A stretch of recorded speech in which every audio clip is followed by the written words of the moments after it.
I'm Darren Morton, I'm Simon Matthews. This is Lift. the Lifestyle Medicine podcast where we dive into the science of health and wellbeing.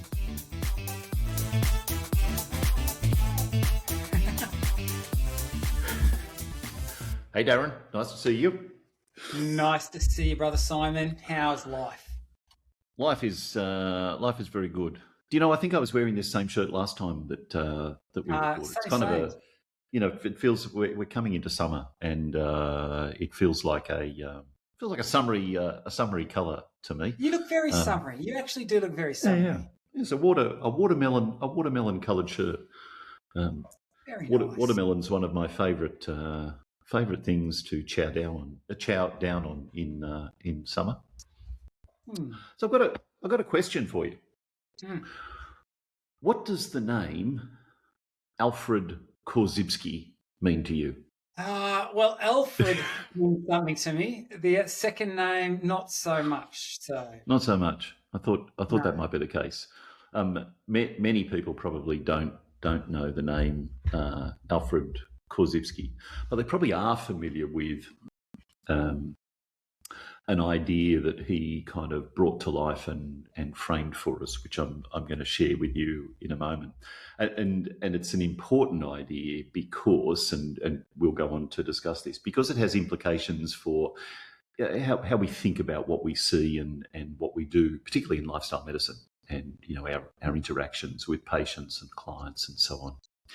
So Alfred Korzybski was a Polish-American philosopher and someone that I think now we would call an independent scholar. And independent scholars kind of don't exist so much anymore. But historically,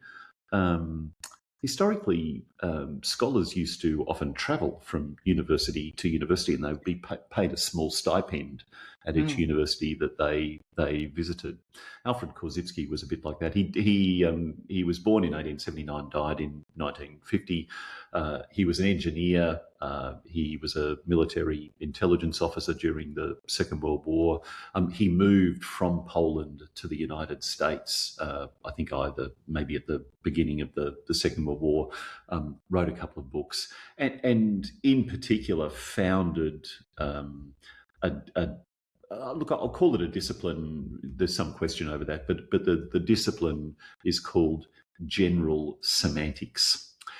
And general semantics is the idea, as Korzybski described it, that our own knowledge as people is limited by two things.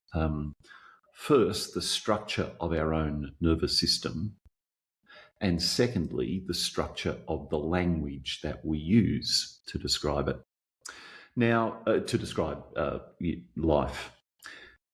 In other words, we never actually, it's impossible for us to directly perceive life. We can only, in a sense, perceive abstractions of it, because life is filtered through the language that we use and our own nervous systems.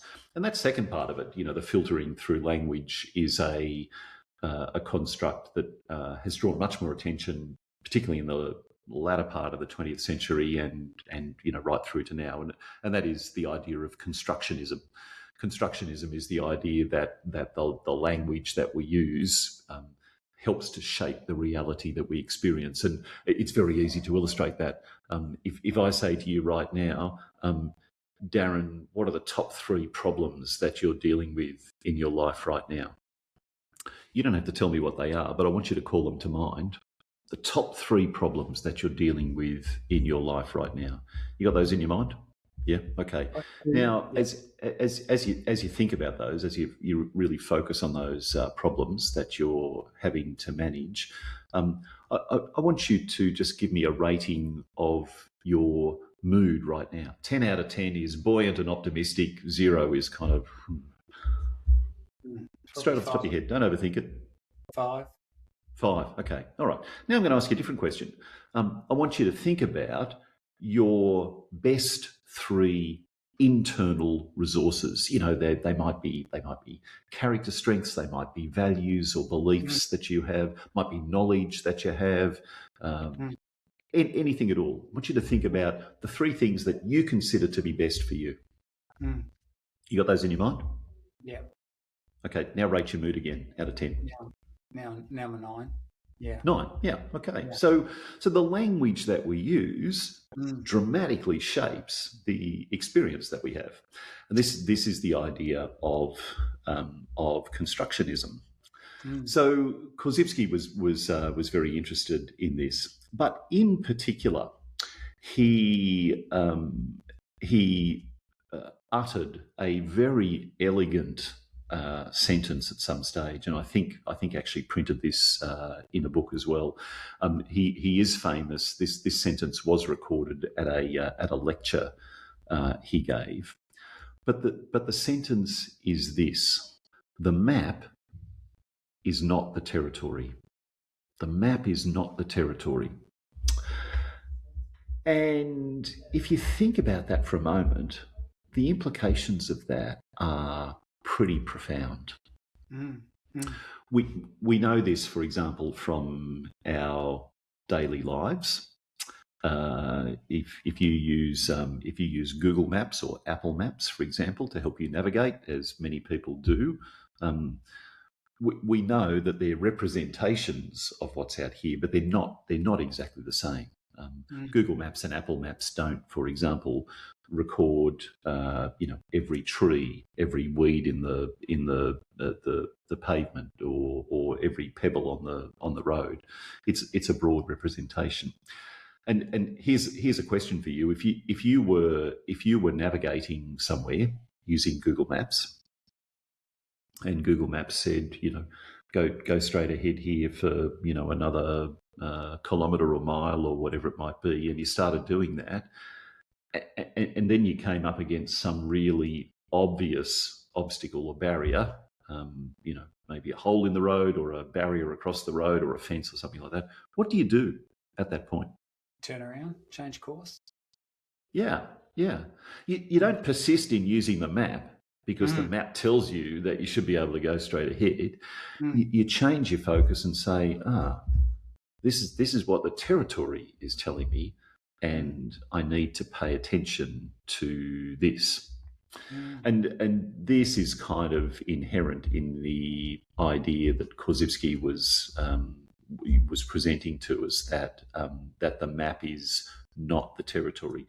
Now, I will say this is not the main focus of what we want to talk about, but I will say that Korzybski's work around general semantics has been criticised and questioned. So some people say that, empirically it's a little bit thin, it's a little bit hard to kind of support some of this, and that's partly because some of the core elements of general semantics are unfalsifiable, and we know that that's an important construct in any theory.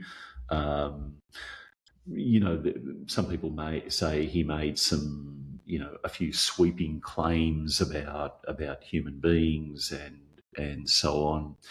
So there are some valid criticisms of general semantics, but this sort of core idea, the map is not the territory, is an idea that I first heard about 30 years ago as a very young family therapist and couples therapist, and it's an idea that has stayed with me ever since.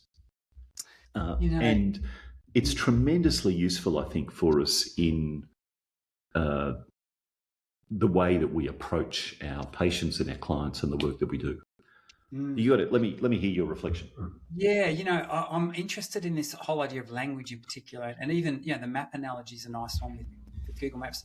What these things are, the way the map communicates or attempts to communicate the territory, and our language does the same thing, but it's incomplete. Yeah. And I find this interesting experience. And now I heard this said the other day, and I thought this sums me up to a T.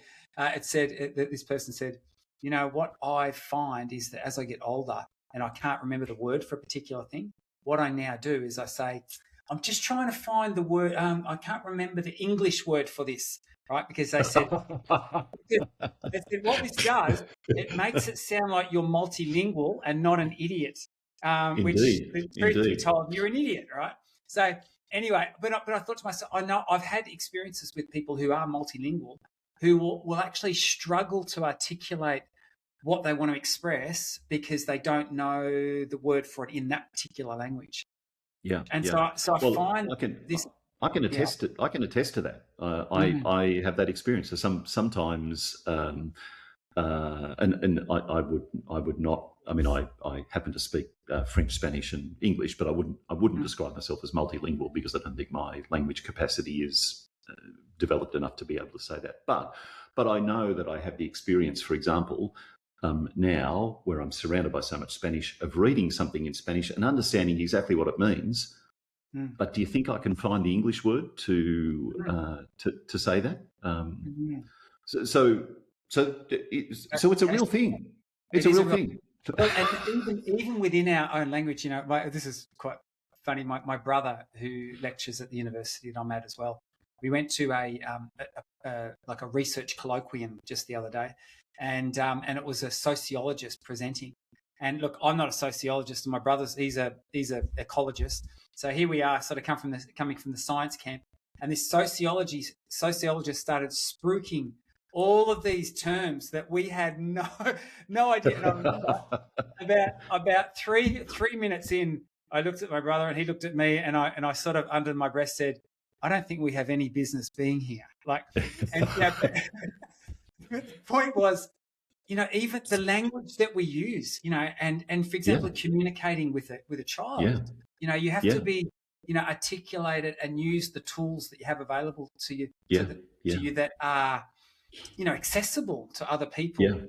So, I'm intrigued by this whole idea of, semantics, what words we use, how we communicate that, recognizing there's going to be inadequacies with that process. Absolutely. And sometimes, as you've just illustrated really nicely, sometimes the language that is used in particular situations, when combined with other elements of that situation, for example, perceived differences in power or differences in perceived levels of power, that language can lead us to form particular understandings of ourselves. So it's not inconceivable that in the situation you just talked about, you and your brother are sitting there, as educated as you are, with PhDs, hearing this language and starting to feel a sense of maybe it's me. Maybe probably was. Maybe I'm not as sort of clued in as I thought I was. Nothing's changed about you. You're just as educated, just as well read, just as curious and so on as you were 5 minutes before. But the language that's being used in this particular context is leading you to ask those questions.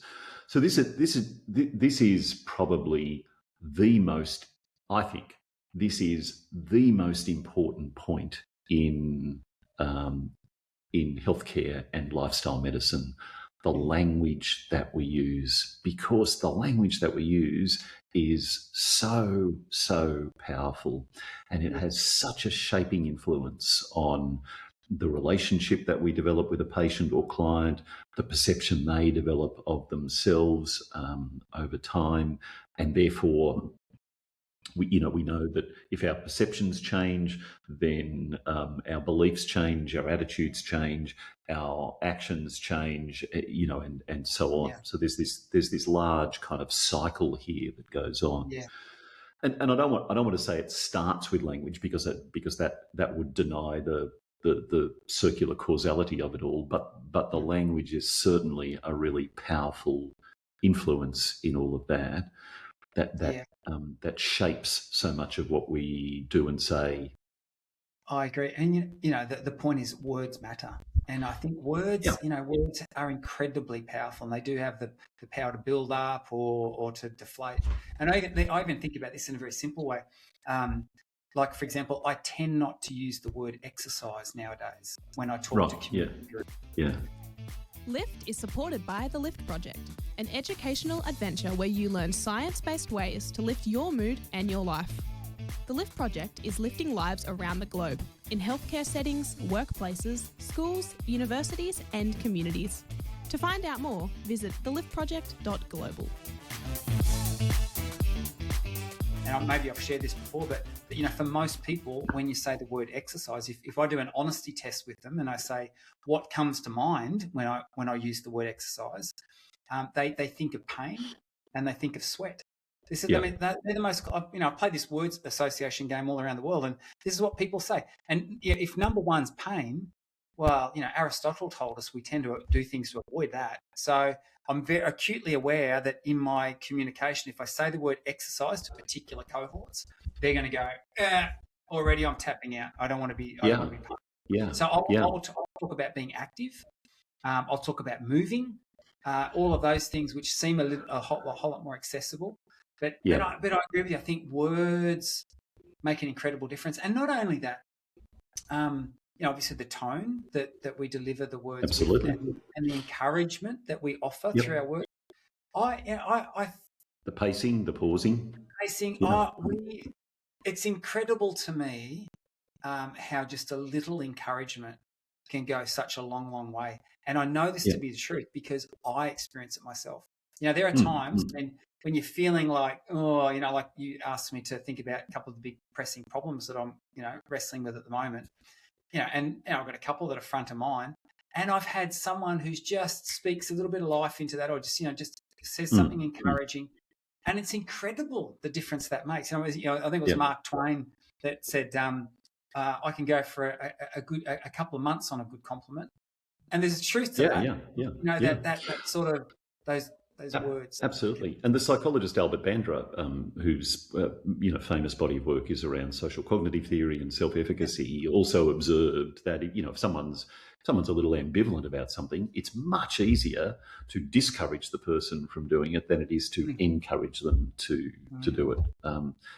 A couple of words will lead the person to say, no, that's it, I'm out. Whereas we often need a lot more to support someone to move in the other direction. So the really interesting thing about this is that we often we always use language really as a descriptive shorthand. And so when we use the word exercise, at one level it seems convenient because we believe that there's a shared or common meaning there. But in fact, the word exercise masks a whole lot of experiences that are really important. What sorts of things do we associate with exercise? Well, some people, as you've said, pain, discomfort, frustration, low levels of self-efficacy. For others, movement, activity, connection, joy, elation, fun, et cetera, et cetera, et cetera. And so therefore what we really want to do is somehow try and convey as clear an idea of the territory as we can, without overly resorting to a dramatically simplified map. There's a really nice Korzybski himself did a really nice illustration of this, and this is probably the most famous. What's the word I'm looking for? Another word in Spanish, but I can't think of it in English. The most famous anecdote about Korzybski's work during a lecture. He wrapped 2 biscuits just in plain white paper and offered them to some of the students in the room. 2 students took them and started eating them. And then he unwrapped them and they were labelled dog biscuits. And a number of people were suddenly appalled and revolted. And his point was, why? When you actually experienced the territory, it was okay. Yeah. Now that you're looking at a map of the territory, you're kind of going, oh, this is terrible. So sometimes the word or the label or the representation we treat as the real thing, rather than treating that simply as a shorthand representation, and actually experiencing the the real territory. We do the same thing. We do the same thing in lots of ways. I think a lot of what passes for reviews of anything, a review of a film, a review of a product, now do the same thing. That's the map. But the territory is actually your own direct experience of the product. You can read a bunch of reviews about a film that, give it 1 star or give it 3 out of 10 and say, lousy acting and stupid story and holes in the plot and whatever. But that may not be your experience of that territory. Which one do you attend to? Do you really just say, I loved this. This was fantastic, or do you lean more towards that map? Well, what that makes me think of too is that those other reviews are their expression of the territory and how they view it. Exactly right. And which really speaks to the importance of listening to other people and how they communicate, because they're actually describing for you their perspective on what that territory looks like. I was reminded just the other day, I was chatting with someone and I was thinking about this particular activity that we were going to participate in. I'm quite excited about the idea. And for this person, it was just a naysay. And it was all that could go wrong. And it dawned on me, this person's perspective and their worldview was just so far removed from mine. And I realized that, hey, if I actually want to probably connect in a meaningful way with this person, I probably need to try and, get in their headspace a little bit and understand and try and see the territory as they perceive it, which is obviously, that's a whole new layer of challenge. And I mentioned the skills of probably doing that. But Yeah. So this is really interesting, because what you're now describing here is your own personal experience of recognizing those differences between map and territory, and making a conscious decision to lean more into making sure I do engage with the territory. And this is an important, I would call this an important meta reflection for all of us to engage in everything that we do. One of the best examples from my own life, it was around art in galleries. So I quite like when I travel somewhere, I quite like going to galleries, mostly to get a sense of the art and the culture in that area. And I do this deliberately because art and culture is not my native language. I'm 59 years old. If you ask me to draw a person, at best you'll get a stick figure with no fingers. That's the limit of my artistic ability. So I've always really struggled to engage in that way, and so I push myself to go and experience art. But what I found myself doing many years ago was, going to an exhibition, and you walk into the room that has all these paintings, and then I'd stand there reading the long description of this painting. This was painted in such and such a year when the person was living here, and they were under the influence of this person and that person. And if you look at the colours here, the colours represent this, and the textures that, and blah, blah, blah, blah, blah. I would read all of that, try and understand it.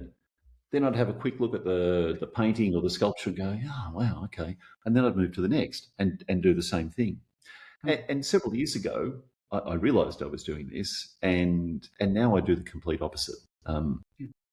And these days, there are often little QR codes at the bottom of those descriptive panels.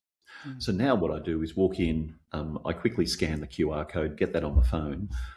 Then I just go and stand in front of the work of art, see what it does to me. Sometimes it does something and sometimes it doesn't, but I'll experience that. Then, depending on what happens, I might read a little bit of what I just scanned, or I might wait until after I've left the gallery to read that some more.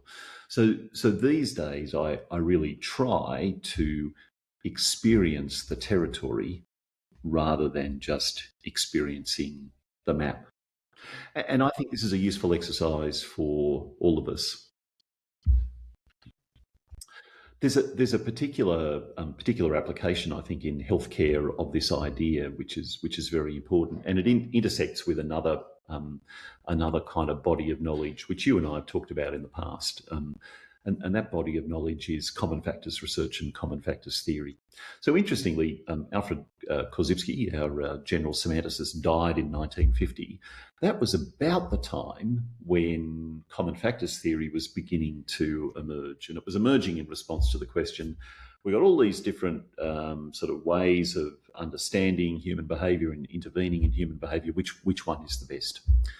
And fairly quickly, researchers established that they were all about as good as each other, and that wasn't even the most important thing.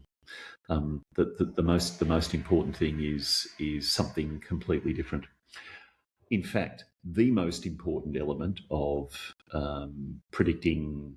Not predicting, but the most important element of variance in outcomes in behavioural change is the patient's or the client's own resources, their internal resources, their strengths, their values, their beliefs, their attitudes, their knowledge, their resilience, etc., as well as their external resources, people around them, systems or habits that they've built for themselves, processes that they have that work for them, the environment in which they do what they do, the amenity of the community in which they live, external resources as well, and their capacity to interact with those. That's the single biggest factor that influences outcomes. And that's actually territory. That's real stuff. That's it. That's the internal territory of the person and the external territory of the person. The next most important factor is what's called the therapeutic alliance or the coaching alliance, the relationship between the practitioner and the patient or client. And that's territory as well, because that's what we actually cultivate between us. And that's one of the most important things that any practitioner can do. The model that you use for intervention, whether that's the trans-theoretical model of change or a tool like motivational interviewing or cognitive behavioural therapy or solution-focused brief coaching or whatever it might be. And there's roughly 100, or we can go back to some older models of change too, like the theory of reasoned action, the theory of planned behaviour, which you're familiar with. All of those things are simply maps. They're ways of trying to make sense of what we actually experience in real life, and we try to represent it in a way that gives us a sense of control over it. But it's nothing more than a map. Go on. To what extent that therapeutic alliance that you refer to what extent is that predicated on the therapist's ability to actually, I suppose, get in or view the map of the person that they're connecting with? Yeah, that's a really interesting question, and I would say there's a high level of correlation there, or a very high significance there, because if you think about in a clinical encounter or a therapeutic encounter, what really, when you're in the position of being the client or the patient, what's something that really, really matters to you? And I would say for pretty much all of us, that thing is feeling like we've been heard and understood. And the understood is a really critical part of this. Yes. Feeling like we've been heard and understood. And if you have that experience, then that does something in that relationship of helping you to feel like this person is trustworthy, this person is reliable, I value what this person has to say to me or share with me, and all of those things together then amplify that kind of alliance. Yeah, it's that rapport piece, isn't it? And I think I remember reading years ago about rapport, and they talk about comedians, for example, like take Seinfeld, right? He has this highly successful show about nothing, but it's not Yeah. really about nothing, because what it is, it's these little nuances, these little strange behaviours that he makes a big deal out of, and we go, oh, you know what, I do that, right? And it Absolutely. seems really Yeah. odd to be talking about it, but I'm like that. And then all of a sudden, we feel like we've got rapport with that individual. Absolutely. And it's because it's almost like we have this sense that their map's the same as our map. You know, how they're perceiving the world is the same as the way that we perceive and interact with the world, and that creates that sense of rapport. And Yeah. you know, and I suppose we're more willing to listen to a person like that or engage with a person like that because they're like us, or we sense that they're like us. Yeah. And this is I think this is one of the characteristics, for example, of stand-up comedians in particular, that they use material often from their daily experience that many other people are likely to have experienced as well, and they build around that and riff on that, and that's why we feel that sense of kind of connection and being understood, because I've done this, I've been here, I know this. Yes, and particularly if it's a bit of an oddity, because then you think, because you know, we sort of, like, for example, you know, we're walking along and I just can't step on that line, and all of a sudden I've got this untimely gait because I'm going and I'm saying to my brain, step on that line, and then you think, oh, I can't do it because if I do that, something bad might happen. You're like, when we sort of have these examples, and we think, oh, I thought I was the only person that did that, and then all of a sudden that makes us feel, you know, like a lot more connected. So, you know, you said something a moment ago that is really worth hovering on for a moment, and that is that sometimes we can develop the sense that we have a shared map, and sometimes that can contribute to rapport. And an individual may develop that sense, but importantly in this context, there's no requirement for the clinician and the patient or client to have shared maps. It's not necessary. The clinician can and should maintain their own map because it's consistent with their own understandings and views and values and beliefs and so on. The only thing that's necessary here is to recognise that you're using a map. You recognise that this isn't real territory that applies to everyone. You put your map aside in order to really focus on and take time to understand the map that the other person is using for their life. And when we do that, we really dramatically, I think, amplify the therapeutic alliance.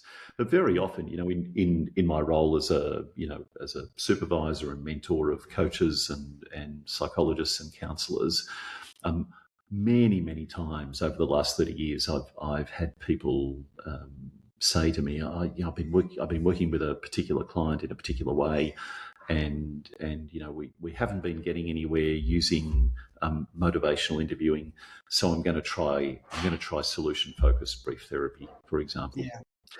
And what common factors theory tells us is that only influences a really tiny part of the outcomes. All you're doing is changing maps. But they're not the most important things. The most important things are pay attention to the territory that your client is actually walking in.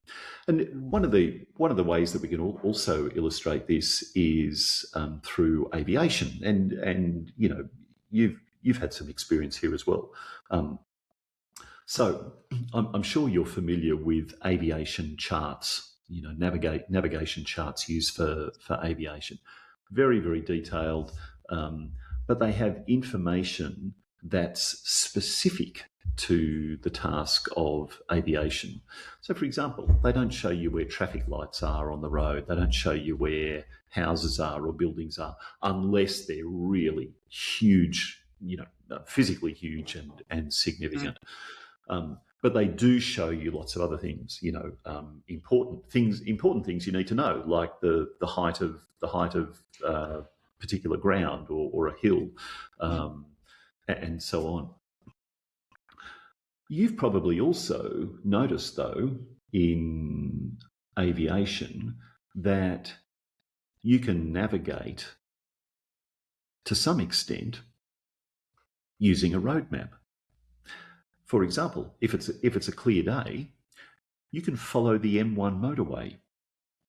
You don't need an aviation chart to do that, but you can still find your way. So to some extent, we can swap maps, but the territory hasn't changed. Yes. The territory is identical, whether you're using an aviation chart or a street map, or simply the internalised map that you keep in your mind.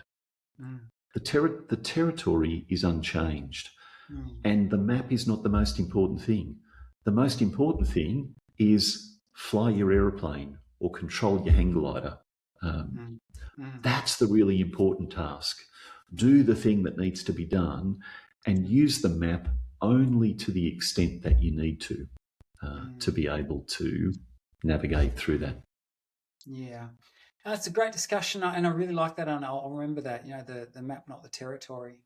And I do, once again, I come back to, I'm thinking of, as you've been talking about, Stephen Covey talking about the importance of seeking to understand and then to be understood. And I think that once again resonates a little with me in trying to understand what other people's maps, what their interpretation of the territory might be in order to connect with them. So yeah, absolutely. And the language that we use shows the maps that we use as well. Yes, so exactly right. Exactly. if you describe a client or a patient as unmotivated or non-compliant, that doesn't actually describe the patient. That simply tells us about the map that you're using. And you have a map, therefore, that in which you see these as features of an individual, whereas I might have a completely different map from that. So being able to recognise that we all use internalised maps and that they're nothing more than that, they're simply maps, is, I think, one of the most important things that we can do. Absolutely. And may your map be a nice, valid, helpful depiction of the true territory. Absolutely. And, swap it out from time to time too. Lift is presented by Simon Matthews and Darren Morton. It's sponsored by the Lift Project and supported by Avondale University. Music provided by Pixabay. If you have a question or a topic you would like to hear more about, send us an email to podcast@theliftproject.global. The Lift Project. Lift your mood, lift your life.